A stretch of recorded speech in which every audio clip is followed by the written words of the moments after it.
Prepárate. Prepárate. Prepárate. Escuchá. Decirle, prepárate porque vas a ser un galeno. Prepárate porque vas a ser un galeno. Pastor, pero usted trabaja en galeno. ¿Cuándo se trabaja en empresa en galeno? ¿Sabes lo que quiere decir galeno? Médico. Claro, hay uno que no veo la competencia. No importa dónde está. ¿Sabes lo que quiere decir galeno? Médico. Galeno es un médico. Pero ¿sabes cuál es la particularidad del galeno? El galeno, al médico se le llamaba galeno, tiempo antiguo, cuando a lo mejor no había hospitales desarrollados y preparados, cuando a lo mejor no había salidas de emergencia, cuando a lo mejor la sala del cirujano o los cirujanos escaseaban. ¿Por qué? Porque el galeno te operaba.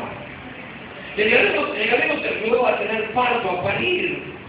O sea que era el obstetra, el ginecólogo, el cirujano, lo hacía todo. Pero era un médico, de la punta del pelo hasta la punta del dedo, un médico de profesión. Así que prepárate, porque Dios te va a levantar como galeno de este lugar. Amén. Esta iglesia produce galenos. Hombres y mujeres que a lo mejor son llamados a las naciones como Pablo, como Mario Tucci, Pablo Bocari, que salieron de la iglesia, que salen llamados por Dios para sanar y para restaurar. En este último tiempo, vos sabés que estamos al orden del día, porque así como ven el deteriorado el mundo, la humanidad, así son los médicos que Dios está requiriendo para soltarlos a las naciones. Y a veces decimos a las naciones como si fuera algo, ay, en las naciones, pero te hace 2 cuadras acá. Y el cristiano que se congrega a lo mejor también una iglesia, a lo mejor una iglesia vecina, o tal vez el hermano que está sentado al lado tuyo necesita un galeno, seguro. Y como siempre decimos, el lugar donde vos estás sentado en este momento, esta iglesia es un hospital. Amén. Amén. Es un hospital. Ese es el propósito que Dios le ha dado a nuestra iglesia. Ahí lo tenés escrito. Quiero llevarte ahora a la palabra que vamos a compartir en el día de hoy. Esto está en Lucas capítulo 5.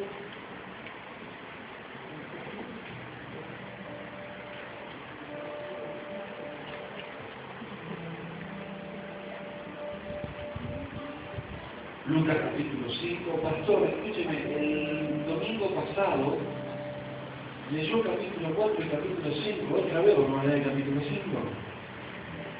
¿No tuvo otra ocurrencia? Vamos a leer el capítulo 5.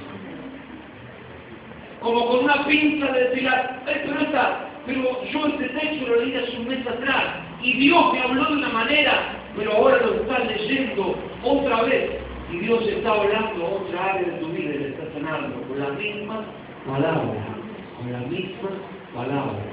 Esa es una capacidad impresionante, preciosa que tiene la palabra de Dios. Por eso, lo que usted tiene en la mano ahí, que se llama Biblia, no lo va a encontrar en ninguna parte del universo. Solamente entre sus manos está la sanidad, la salvación, la restauración. Todo lo que vos necesitas lo tenés ahí en tu mano. Porque esa es la palabra de verdad. La palabra profética más poderosa de todos los tiempos la tenemos en tus manos. Amén. Comenzamos así en el texto donde dice la pesca milagrosa. ¿Cuántas personas hay que les gusta pescar acá? A ver, levanten la mano. Como yo, hermano, podemos salir en cualquier momento. Miguel, yo sé que si Miguel estuviera escuchando estaría así en la cama, levantando la mano. A él le gusta la pesca también. La pesca milagrosa, ¿sí? Eran momentos, instancias, donde, según el trayecto del libro de Lucas, Jesús recién comenzaba su ministerio. A propósito, quiero recordarte de que Jesucristo va a venir por una iglesia en qué condiciones. Sin mancha y sin Mira tu arruga. mano, por favor, el Señor viene por una iglesia sin mancha Mancha y sin arruga. sin pecado, sin compromiso con la maldad. Jesús viene por una iglesia sin mancha y sin arruga. Y está en nuestro propósito, justamente tiene que ver con esto, con preparar nuestro corazón para que el día que el Señor venga, ¿sí?, te encuentro, te halle en condiciones para que nos podamos ir con Él. ¿Cuántos se quieren ir con Jesús? Amén. Escribieron, tengo dudas de mi salvación. Y usted no tiene que tener dudas, porque la duda no es de Dios, es de Satanás. Si le diéramos lugar a la duda, estaríamos diciendo que el Evangelio es insuficiente, que Dios es mentiroso, para peor. Y Dios no es hombre para prometer y no cumplir.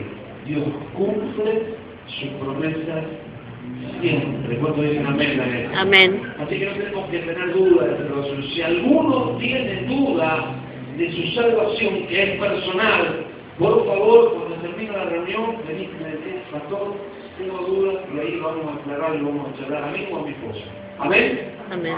Gloria a Dios.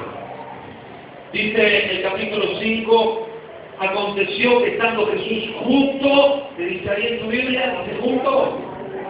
Amén. Junto al lago de Genesaret, el gentío se agolpaba sobre él para oír la palabra de Dios.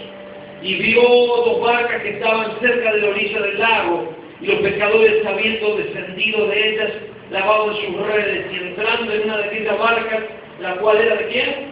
De Simón. ¿Simón es Pedro?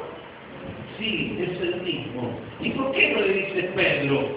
¿O por qué no le dice Simón Pedro? Hoy me enteré, los libros de los que saben, a partir del capítulo 6, en este texto, en Lucas, al menos en Lucas, Jesús ya le cambió el nombre a Simón, comienza a llamarlo Simón Pedro. Ustedes saben que Dios muchas veces nos cambia el nombre. El mundo te pone nombre. El mundo te pone rótulos. Los que te odian te rotulan, te denominan, te llaman, te dicen. Y Dios también nos cambia el nombre y sana nuestra humanidad, nuestro corazón. Continuamos con la lectura. Dice versículo 3. Y entrando en una de aquellas barcas, la cual era de Simón, le rogó que la apartase de tierra un poco, y sentándose enseñaba desde la barca a la multitud. Cuando terminó de hablar, dijo a Simón, boga mar adentro y echad vuestras redes para pescar. Respondiendo Simón le dijo, maestro, toda la noche hemos estado trabajando y nada hemos pescado, mas en tu palabra echaré la red. Y habiéndolo hecho, encerraron gran cantidad de peces. ¿Y qué dice ahí? Que su red, ¿qué? Se rompía. Entonces hicieron señas a los compañeros que estaban en la otra barca para que viniesen a ayudarles, y vinieron y llenaron ambas barcas, de tal manera que se hundían. Viendo esto que dice Simón Pedro, cayó de rodillas ante Jesús, diciendo, apártate de mí, Señor, porque soy hombre pecador. No pescador, dice pecador. Porque por la pesca que habían hecho, el temor se había apoderado de él y de todos los que estaban con él, y asimismo de Jacobo y Juan, hijo de Zebedeo, que eran compañeros de Simón. Pero Jesús dijo a Simón, no temas, desde ahora serás pescador de hombres. Y cuando trajeron a tierra las barcas, dejándolo todo, le siguieron. Ellos fueron los primeros discípulos que conocieron al Señor. Amén. Vamos a cerrar un momentito nuestros ojos. Señor, te damos gracias por esta palabra. Te ruego, Señor, que me des gracia para poder impartirla conforme a lo que pusiste, a lo que tu Espíritu puso en mi corazón. Señor, yo declaro a mis hermanos tierra provechosa, tierra fértil, en el nombre de Jesús. Esta misma verdad que impactó mi corazón, Señor, puede impactar sobre la vida de cada uno de mis hermanos y les sirva para cambiar algún área de su vida. les sirva para poder ser confrontados en su fe, les sirva para crecimiento, para desarrollo, en el nombre de Jesús. Señor, yo te pido que después del día de hoy, algo pueda cambiar en su vida. En el Amén. nombre de Jesús. Amén. Amén. Y amén.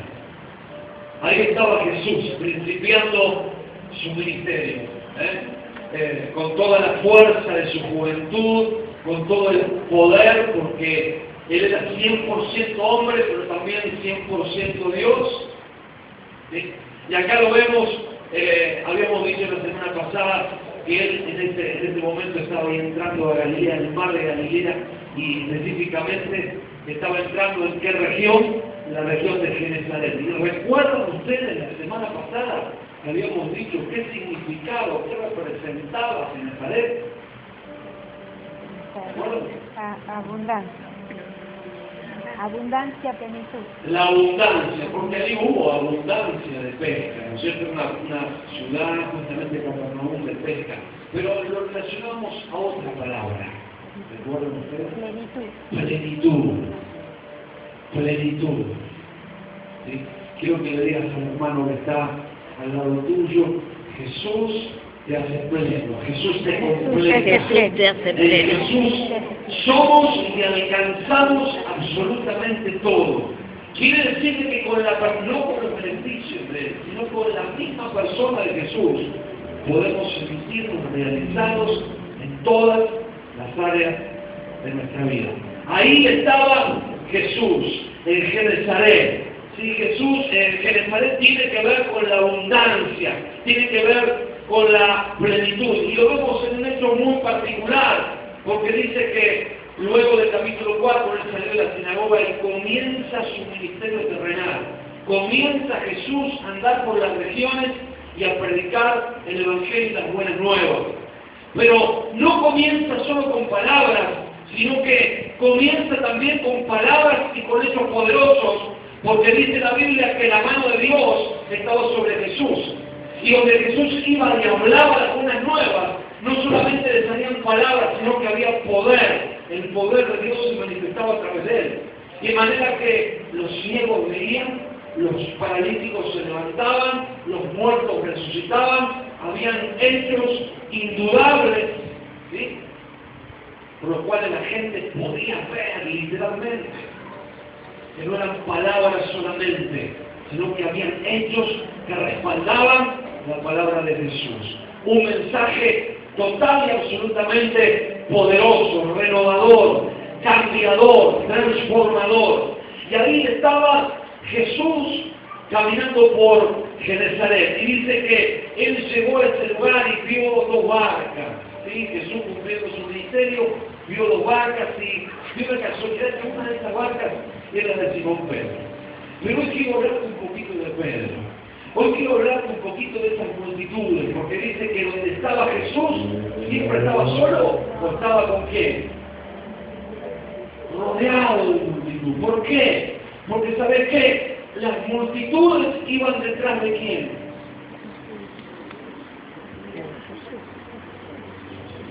Muchos iban detrás de Jesús. Algunos querían conocer a Jesús, pero muchos otros tantos iban detrás de los beneficios. Dice que en aquel tiempo muchos lo querían hacer rey. Claro, imagínate, una persona que multiplicaba los peces y los panes. Acá no tenemos que trabajar. Me lo guardo en la mesita de luz. ¿Y sabes qué? Una maravilla. Estamos entendiendo.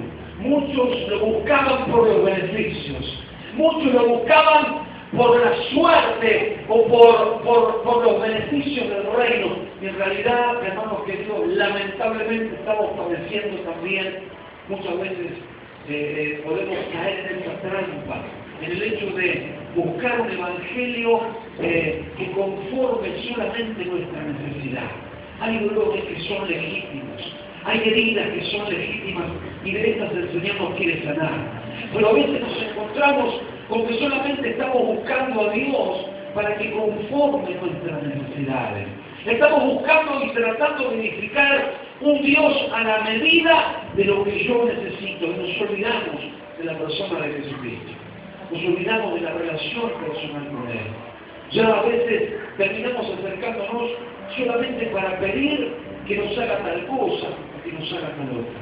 Quiero dejar en claro, bien en claro esto. Jesús se hace cargo de nuestra necesidad. Y Él vino para sanarnos y para restaurarnos. Pero cuidado, iglesia, no confundamos los tantos. No caigamos en confusión en el hecho de que muchas veces nos dispersamos de tal manera de que no buscamos la relación personal con Él.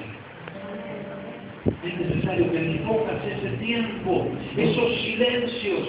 A veces venimos a la presencia de Dios con acciones compulsivas, diciéndole todo lo que nos pasa, y cuando terminamos de dejar el bagaje, ahí cerramos el telón y nos retiramos. Y sentimos cierta liviandad en nuestro corazón. ¿Saben por qué? Porque cuando nosotros hablamos en la confesión hay liberación también. Pero necesitamos ese momento de contacto con el Señor, ese momento de adoración. ¿Para qué? Para que el Espíritu Santo venga sobre tu vida, para que el Espíritu Santo te trate, para que el Espíritu Santo te llene. Muchas veces nos olvidamos de la presencia del Espíritu Santo. Nos olvidamos de la persona del Espíritu Santo.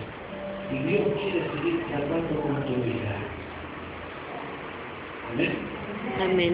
La palabra dice que mucha gente se juntaba alrededor de Jesús. Y la Biblia da un dato muy interesante. Seguidme. Dice en el versículo 1, aconteció que estando Jesús junto a ¿dónde? Pregunta, ¿Jesús estaba en el lago? ¿Dónde estaba Jesús? Al lado. Junto al lago. El lago estaba ahí, Jesús estaba acá. ¿Y la multitud dónde estaban? ¿En el lago? ¿Dónde estaba la multitud? Atrás de Jesús.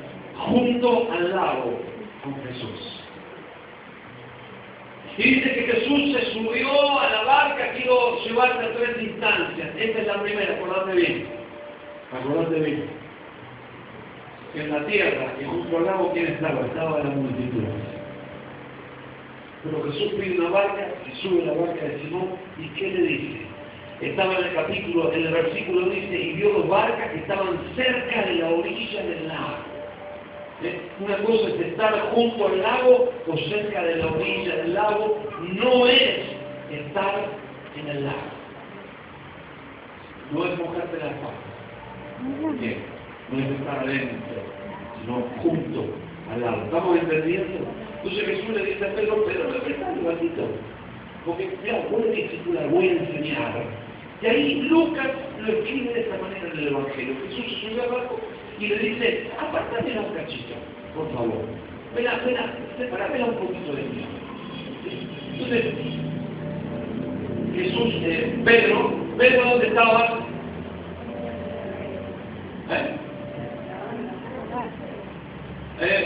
Ya vamos a hacer de cuenta que ya conocemos todo el texto, pero sí, cuando Jesús le dice, Pedro, me apartás la barca un poquitito que yo me voy a... Pedro, ¿dónde se supone que estaba? Estaba en la tierra, pero cuando le dice apartame la barca, y Pedro tuvo que subir al barco porque era el barco de Pedro. ¿Y quién lo manejaba el barco? ¿Quién era el dueño del barco? No era Jesús, era Pedro. Entonces, seguramente Jesús, lo que hizo Jesús fue subirse, Pedro se subió y le dijo, bueno, quédate tranquilo que yo te voy a conceder este favor, ¿no?